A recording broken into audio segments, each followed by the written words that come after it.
Assalomu alaykum. Hurmatli Uyg'ur biz topidagi qarindoshlar. Bugun 6-oyning 5-kuni. Xabar kanallarimizga xush keldinglar. Yaqindan buyon Amerika davlati Xitoy davlatiga har turli jazolarni qo'llanib kelayotgandi. Tunugun Amerika hukumatı Xitoy davlatiga tava bo'lgan tashviqot organlariga Xitoyning xalqaro bozoriga solgan shirkatlari, ya'ni Xitoy davlatining xalqaro paychak shirkatlariga keng ko'lamlik jazo qo'llanibdi. Oldi bilan biz Xitoy davlati ishidagi vaziyatni ko'raylik. Xitoyda yaymichilik iqtisodiy egilik taraqqiy qilib o'tibdi. Uning ustiga Xitoy medialari ko'chada yaymichilik qilib tijorat qilsa, buning foizi intayin yaxshi ekan. Falonchi jon degan Xitoy ko'chada yaymichilik qilib bir haftaning ichida bir BMW mashina setyapti. Wang degan Xitoy ko'chada yayimchilik qilib bir oyning ichida hukumatning g'amxo'rligi bilan bir uy setyapti. Advokat, doktor, professorlar o'zlarining kasbini tashlab yayimchilik iqtisodiy egilik bilan shug'ullanishni boshlabdi. Shunga butun fuqarolarning mushu yayimchilik iqtisodiy egilik bilan shug'ullansa, buning foydasining intayin zo'r ekanligini bilishimiz kerak deb keng ko'lamli tashviqot xizmatlarini boshlab ketibdi. Demak, Xitoy hukumatı bütün fuqarolarini ko'chada yayimchilik qilib, o'zining jinini o'zi beqish to'g'risida rag'batlantirish siyosatini boshlabdi. Endi Xitoy xalqi nima uchun ko'chada yayimchilik qilib yashash kuniga tushib qoldi desak, hozir Xitoy davlatining zavod korxonalari to'xtab, ishlab chiqarish qurilmalari o'zgarib, shiddat bilan keyinga qarab chekinib o'tibdi. Xitoy hukumatining yaqinda ochgan qurultayida hukumat xizmati to'g'risida doklad bergan Li Keqiangning so'zida davlatning iqtisodiy kirimining o'rlaganlik to'g'risida bir eg'izmi gap qilmabdi. Yillarda oshgan yig'inda bu yil davlatimizning iqtisodi 8% o'rildi, bu yil davlatimizning iqtisodi 6% o'rildi deb doklad bersa, bütün vakillar o'rnidan turib cho'g' chib ketadi ekan to'q. Li Keqiang bu yilgi hukumatning xizmat dokladida iqtisodiy kirimining o'rilishini 4% deydisi texi bo'lmagan, 3% deydisi texi bo'lmagan, aksicha minus qarab ketayotganligini ko'rib, 0% deydisimi bo'lmagan, minusga qarab ketayotgan iqtisodini amalsiz dalanmagan. Amaliyotda mutaxassislarningki faraz qilishicha, Xitoy davlatining iqtisodi minus 7 ga qarab o'rilgan. Xitoy davlatining dengiz bo'yidagi shaharlari va taraqqiyotgan shaharlarining ishsizlik nisbati %6% ga yetgan. Bu faqat shahar, nahiya qatorliqlar. Endi yeza dehqonlarning ishsizlik nisbati o'tib ketgan 2-oyda 50 ming Xitoy dehqonlari ishsiz qolgan. Shaharlarda ishlayotgan dehqonlar hammasi o'zining yurtiga qaytgan, yezlariga qaytgan. Shu 2-oy mezgilda Xitoyning aksiya vaqti gazetida %20% Xitoy fuqarolari ishsiz qolgan. Bundaq aytganda 200 million Xitoy fuqarosi ishsiz, xizmati yo'q degan gap. Xitoyning vaziyati bu shaklda taraqqisa, Xitoy hokimiyatiga nisbatan bir cho'ng baloyi qazo bo'ladi. Xitoyning zo'nglisi Li Keqiang yaqinda Shandong o'lkasiga berib, xizmat ziyoratida qilgan so'zida, yaymichilik iqtisodiy egilik bo'lsa, Xitoy fuqarolariga kelgan bir yaxshi fursat deb so'zlagan. Li Keqiangning bu gapining ma'nosi yaymichilik qilib jon beqish hayotimizni saqlab qoladigan eng oxirgi amal choramiz demoqchi.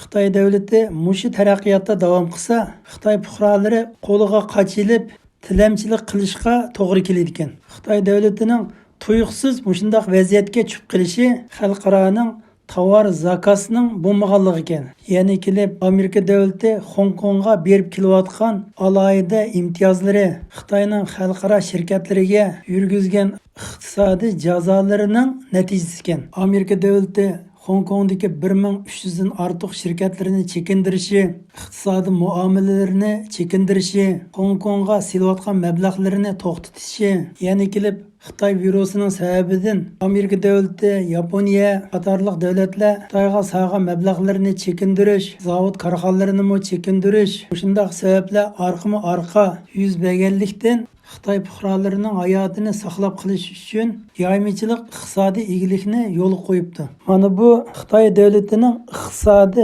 butunlay keyniga chekinayotganligining isboti ekan. Hamda Xitoy hukumatı Xitoy ichidagi krizisni hal qilish uchun nishonni burab urush qilish orqali vaziyatini o'ngshashga to'g'ri keladi ekan. Bu bir qonuniyat ekan. Tarixdan tortib Yapon faşistleri bo'lsin, Hitler faşistleri bo'lsin, Italiya faşistleri bo'lsin, davlat ichidagi krizisni o'ngshash uchun Ikkinchi dunyo urushini qo'zg'agan ekan. Bu diktator davlatlar 1929-yili dunyo iqtisodiy krizisdan qutulish uchun urush qilish yo'lini tanlagan ekan. Hozirgi diktator Xitoy hokimiyatimi urush qilish yo'lini tanlamay amal yo'q ekan. Reuters agentligining tunugungi xabarida Amerika hukumatining bosh kotibi Pompeo apandining deyishicha, Xitoy davlatining xalqaro paychek bozoridagi shirkatlarga jazo yurgizish ham butun dunyo xalqaro paychek shirkatlarining Xitoy davlatining paychek shirkatlari bilan bo'lgan munosabatlarini jiddiy uzish to'g'risida chaqiriq qildi. Bundaq aytganda, New York Wall Street paychek bozori Xitoy shirkatlari bilan savdoni to'xtatib qolmasdan Londondagi paychek bozori, Yaponiyadagi paychek bozori, Singapurdagi paychek bozori qatorliq paychek bozorlarining Xitoy shirkatlari bilan bo'lgan paychek savdosini to'xtatishni buyuribdi. Bundaq bo'ladi ekan, Xitoy shirkatlari xalqaro paychek bozorlarining pulidan foydalanish, yolg'on hisob ko'rsatish, qo'ymichilik tijorati butunlay suvga chilishadi ekan.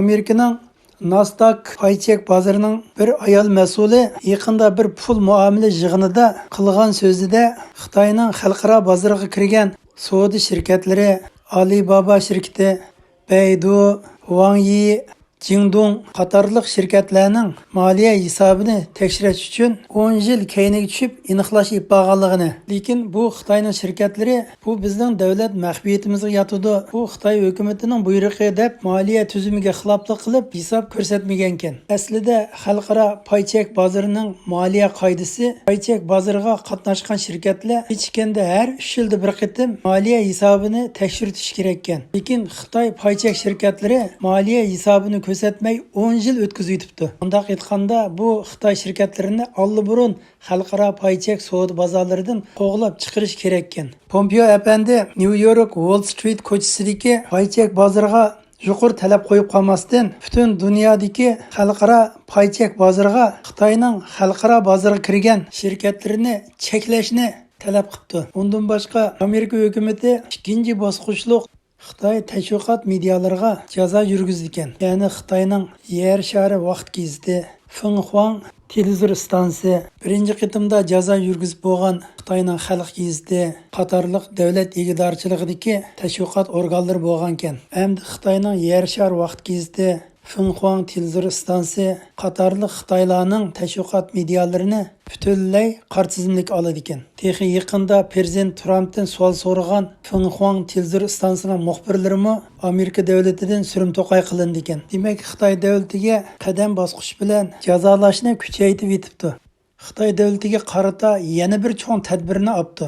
U bo'lsa 9 davlat parlament ittifoqi qurilib, maxsus Xitoyga qarshi turish komiteti qurilibdi. Bu 9 davlat bo'lsa Amerika, Angliya, Yevropa parlamenti, Shvetsiya, Yaponiya, ingliz tilida so'zlaydigan 5 davlat qatorliqlar ekan. Demak, tunugun 9 davlatning parlamentidan tarkib topgan maxsus Xitoyga taqobil turadigan komitet qurilibdi. Chunki har qaysi davlatning parlamentlari xalqqa vakillik qiladigan, hukumatni nazorat qiladigan organ ekan.